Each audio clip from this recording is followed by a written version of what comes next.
मनुष्य किसी भी एक मार्ग पर नहीं चलता है, वह हमेशा भटकता ही रहता है। लेकिन जीवन में सफलता पाने के लिए अपने लक्ष्य पर चलना जरूरी है। व्यक्ति को अपने जीवन में कई प्रकार के निर्णय खुद ही करने पड़ते हैं। जब भी मनुष्य को अपने जीवन में परेशानी आए, तब किसी और की आस में व्यक्ति को अपना जीवन नहीं खोना चाहिए। समर्पण का वास्तविक अर्थ है जब गुरु के प्रति मन में कोई संदेह न रहे, गुरु के मुख से आदेश निकले, उससे पूर्व शिष्य उस कार्य को पूरा करते हैं। गुरु के विचारों के साथ रिश्ते के विचार एक हो जाएं। इससे जब तक अपने गुरु में ब्रह्मा विष्णु महेश इनके रूप में देख सकते हैं। वास्तव में समर्पण किसी कार्य का नाम नहीं, समर्पण तो हृदय की भावना और मन की स्थिति का नाम है। अर्थात हमारे अज्ञान में क्या दोष केवल हमारे मन का नहीं, वह विचार ज्ञान प्राप्ति सदा ही समर्पण से होती है, यह हम सब जानते हैं। किंतु समर्पण का वास्तविक महत्व क्या, हमने कभी विचार किया है? मनुष्य का मन सदा ही ज्ञान प्राप्ति में विभिन्न बढ़ाव को उत्पन्न करता है। कभी किसी अन्य विद्यार्थी से ईर्ष्या हो जाती है। ऐसा नहीं होता कि विचार मन को भटकते योग्य स्थिति के कारण हम ध्यान प्राप्त नहीं कर पाते। मन की योग्य स्थिति केवल समर्पण से निर्मित होती है। समर्पण मनुष्य के अहंकार का नाश करता है। ईर्ष्या, महत्वाकांक्षा आदि भावनाओं को दूर कर हृदय को शांत करता है और मन को एकाग्र करता है। श्रेष्ठ का क्या अर्थ है? श्रेष्ठ का अर्थ है दूसरों से अधिक ज्ञान प्राप्त करना। अर्थात मूल्य इस बात का नहीं कि स्वयं को कितना ज्ञान प्राप्त है, मूल्य इस बात का है कि प्राप्त किया हुआ ज्ञान अन्य लोगों से कितना अधिक है। अर्थात श्रेष्ठ की इच्छा ज्ञान प्राप्ति को भी एक स्पर्धा बना देती है और स्पर्धा में विजय अंतिम कब होती है? कुछ समय के लिए तो श्रेष्ठ बना जा सकता है, किंतु सदा के लिए कोई श्रेष्ठ नहीं रह पाता। फिर वही असंतोष, पीड़ा और संघर्ष जन्म लेता है। किंतु ईश्वर की योजना को समझ पाना क्या संभव है? वह योजना तो हमारे कार्यों के परिणाम के रूप में प्रकट होती है सदा ही।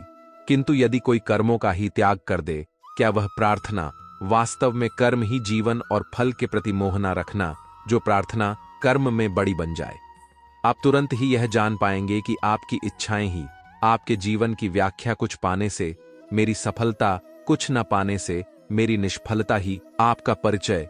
अधिकतर लोग ऐसे मरते रहते हैं, किंतु अपनी इच्छाओं को नहीं मार पाती, इच्छाएं उन्हें दौड़ाती है।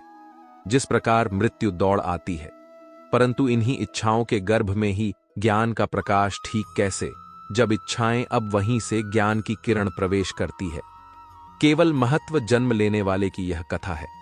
इच्छाओं के गर्भ से उदित होते हुए ज्ञान, मैं वासुदेव कृष्ण आप सभी को निमंत्रण देता हूं, इस यात्रा पर चलना सिखाएगा।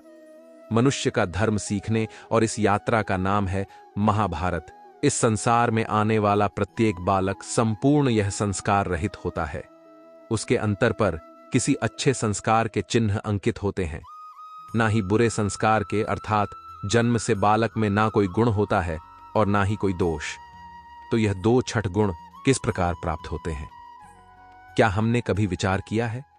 जो बात माता पिता के मुख से निरंतर सुनी जाती है, वही बात उनकी संतानों के हृदय का संस्कार बनती है। जैसे किसी गांव में नदी तट बन जाती है, केवल उसी मार्ग पर बार बार चलने के कारण, अर्थात माता पिता के हृदय की इच्छाएं उनकी संतानों के हृदय का दोष अथवा गुण बनकर जन्म लेती है। क्या यह सत्य नहीं है? पर फिर भी जब उनकी संतानों में कोई दोष दिखाई देता है, तो माता पिता आश्चर्य और दुख से भर जाते हैं। माता पिता कहां से सत्य? तो यही, माता पिता अपनी संतानों को अनजाने में संस्कार के बीच दे देते हैं, जो उनके संतानों की हृदय भूमि पर संस्कार का वृक्ष बनकर रुकता है। अर्थात अपनी संतानों को संस्कारी और धर्म बनाने की आशा रखने वाले प्रत्येक माता पिता को प्रथम अपने हृदय की इच्छाओं पर अंकुश रखना क्या अनिवार्य नहीं? पिता सदा ही अपने संतान के सुख की कामना करते, उनके भविष्य की चिंता करते रहते हैं। वैसे संतानों के जीवन का मार्ग निश्चित करने के बदले उन्हें नए संघर्षों के साथ जूझने के लिए मनोबल व ज्ञान देना अधिक लाभदायक नहीं होगा? स्वयं विचार कीजिए। धरोहर बनते माता पिता अपनी संतानों को देना तो चाहते हैं, समस्त विश्व का सुख भर देते हैं। आपने अपनी संतानों को क्या दिया? आज अवश्य प्रेम, ज्ञान, संपत्ति आदि नहीं थी। मनुष्य का स्वभाव कि वह स्वयं को, अपने परिवार को, अपनी संतानों को अधिकतम सुख प्राप्त हो, ऐसी इच्छा रखता है। इसी कारण से हम सदा श्रम और कष्ट से अंतर रखते हैं, विश्राम और सुविधाओं को बढ़ाने का प्रयास करते हैं। स्वयं अपने जीवन का विचार कीजिए। क्या यह सत्य नहीं कि हम अपनी संतानों के लिए सदा ही विश्राम और सुविधा का आयोजन करते रहे? केवल विश्राम से क्या लाभ प्राप्त होता है? जब कठिन चुनौतियों का सामना करती है तो अधिक तेजस्वी बनती है। यह हम सबका अनुभव है। पर हम शायद यह भूल जाते हैं कि मन और आत्मा को जब कठिनाइयां प्राप्त होती हैं, तब जब भी हम अपनी संतानों को श्रम और दुख से दूर रखने का प्रयास करते हैं, स्वयं विचार कीजिए। संतानों के भविष्य को सुख से भरने का प्रयत्न करना, यही हर माता पिता का प्रथम कर्तव्य होता, जिन्हें आप इस संसार में ले और जिनके कर्मों से यह जगत आपका भी परिचय पाएगा। भविष्य में उनके भविष्य के सुख की योजना करने से अधिक महत्वपूर्ण और सुरक्षा क्या मनुष्य के कर्मों से प्राप्त नहीं होते हैं? संस्कार उनकी दी हुई योग्यता, योग्य शिक्षा और शिक्षा से बनता है।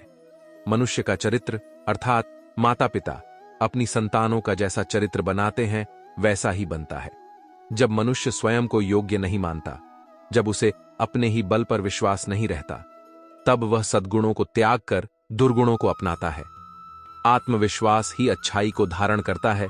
जब मनुष्य यह मानता है कि जीवन का संघर्ष उसे दुर्बल बनाता है, तो उसे अपने ऊपर विश्वास नहीं रहता। वो संघर्ष के पार जाने के बदले संघर्ष से छूटने के उपाय ढूंढने लगता है। किंतु जब वह यह समझता है कि यह संघर्ष से अधिक शक्तिशाली बनाते हैं, ठीक जैसे व्यायाम करने से देह की शक्ति बढ़ती है, भविष्य में किसी सुख का मार्ग नहीं, अच्छा बर्ताव अथवा भविष्य में किसी दुख का मार्ग हमसे सुख नहीं। जब किसी व्यक्ति को किसी घटना में अन्याय का अनुभव होता है, तो वह घटना उसके अंतर को जोर देती है। समस्त जगत उसे अपना शत्रु प्रतीत होता है। अन्याय लगने वाली घटना जितनी बड़ी होती है, मनुष्य का हृदय भी उतना ही अधिक विरोध करता है। किसी भी प्रकार का न्याय व्यक्ति की आस्था और विश्वास का नाश है। यदि किसी को प्रेम दोगे तो सुख प्राप्त होगा, यदि किसी की हत्या करोगे तो मृत्यु दंड मिलेगा। अर्थात बिना प्रायश्चित के दंड स्वीकार करने स्वयं विचार कीजिए। मनुष्य के हृदय का साम्राज्य रहता है। भविष्य के दुख का कारण दूर करने के लिए हम आज योजना बनाते हैं, किंतु कल की संकट को आज निर्मल करने से हमें लाभ मिलता है या हानि पहुंचती है। भूतकाल का स्मरण कीजिए, इतिहास को देखिए। आप तुरंत ही यह जान पाएंगे कि जब जब संकट आता है, तब तक उसका निवारण करने वाली शक्ति भी जन्म लेती है। क्या यह सत्य नहीं?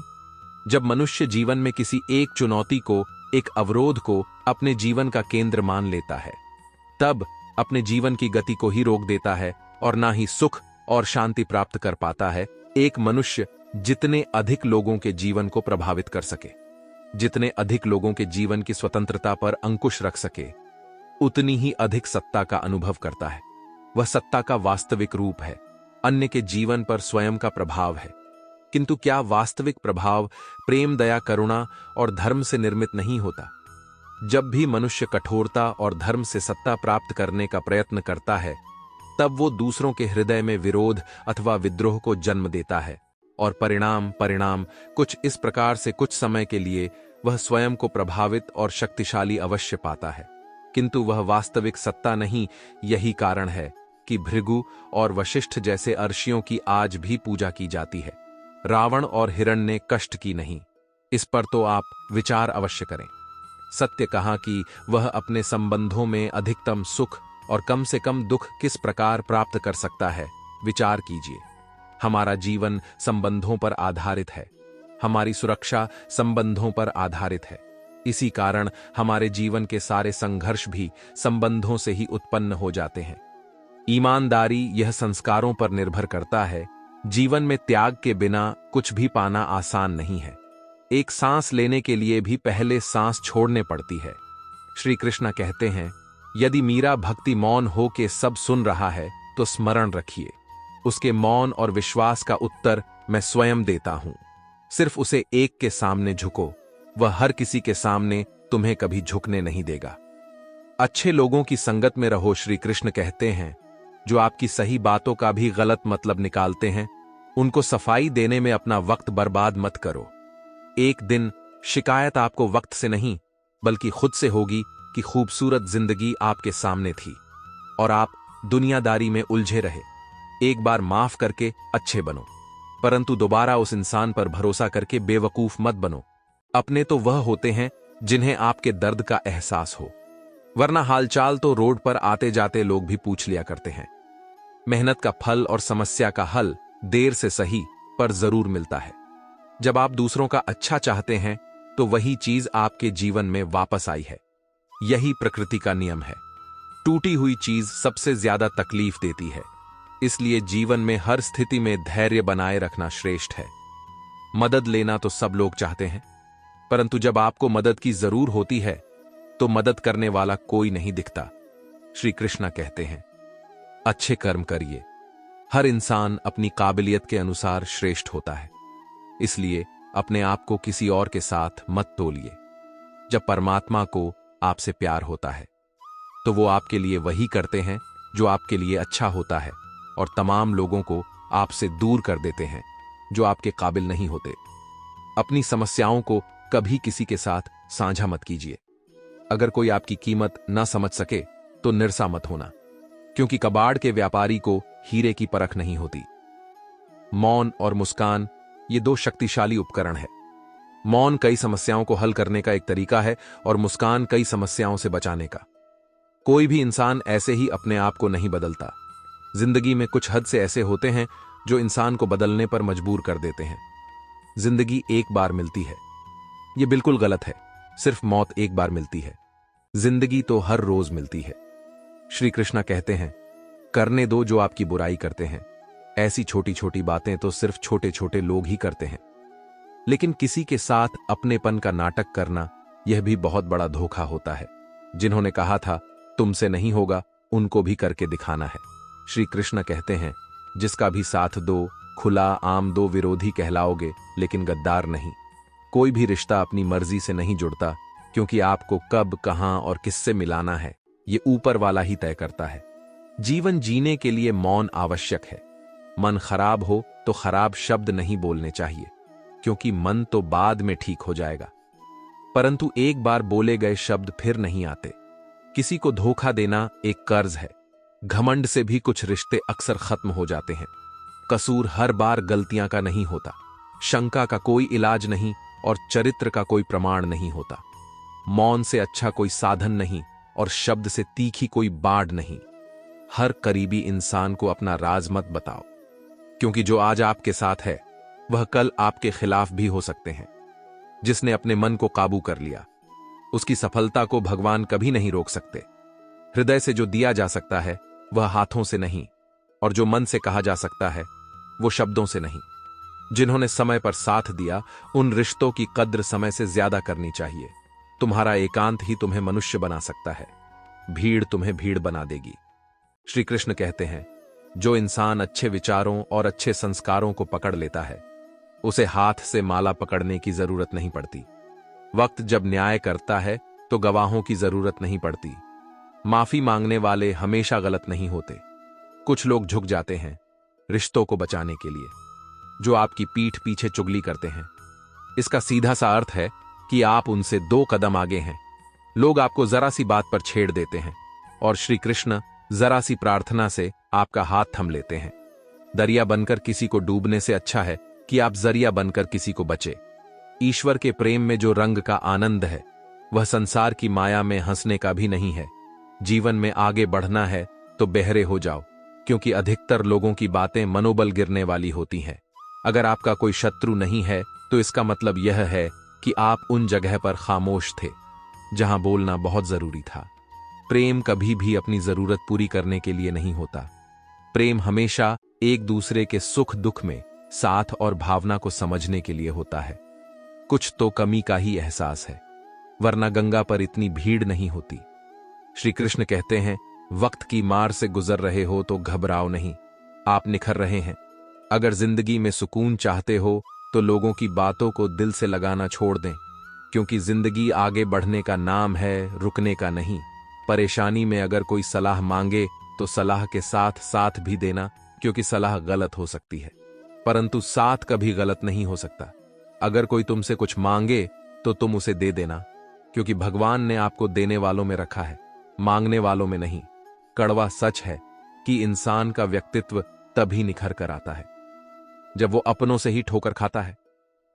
श्री कृष्ण कहते हैं, हर किसी की जिंदगी में समस्याएं हैं, लेकिन इंसान खुद की समस्या को ही सबसे ज्यादा और सबसे बड़ी समस्या समझना है। कुछ लोग कहते हैं कि औरत का कोई घर नहीं होता, परंतु सच यह है कि औरत के बिना तो कोई घर ही नहीं होता। दोस्तों, आपको श्री कृष्ण की इस दिव्य गीता चैनल की जानकारी कैसी लगी, हमें कमेंट में जरूर बताएं।